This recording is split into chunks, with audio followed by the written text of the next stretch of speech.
રાજકોટના યાજ્ઞિક રોડ પર એક આંગણિયાની ઓફિસમાં દરોડા પડ્યા હોવાની વાત સામે આવી રહી છે। રાજકોટના નામચીન રાકેશ પોપટને ત્યાં દરોડા પડ્યા હોવાની ચર્ચા અત્યારે જાગી છે। એસએમસીની ટીમે રાકેશ પોપટને ઉઠાવી જતા હાલ તો ચર્ચાનો વિષય બન્યો છે।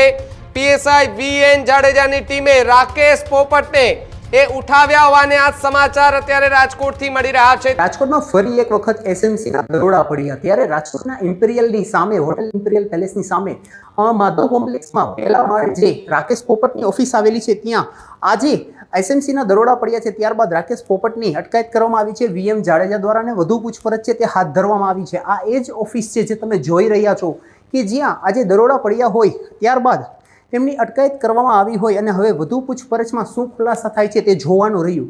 પણ મળતી માહિતી મુજબ સૂત્ર મુજબ જાણવા મળી રહ્યું છે કે એમસીએસના સટ્ટાના દરોડાના આધારે એના સમાચાર સૂત્રો પાસેથી મળવાની સાથે દરોડા પડ્યા હોય ક્યાંક ને ક્યાંક એવું સામે આવી રહ્યું છે અને આંગણિયા પેઢી સાથે પણ ક્યાંક ને ક્યાંકના છેડા અડતા હોય કોન્ટેક્ટ હોય એવી પણ વાતો સામે આવી રહી છે। હવે વધુ માહિતી તો જ્યારે તપાસ થશે અને ઊંડાણ તપાસમાં જ શું છે હકીકત અને શું હકીકત અને શું છે કારણ તે જોવાનું। ન્યૂઝરૂમ ગુજરાત સમાચારની રાહ।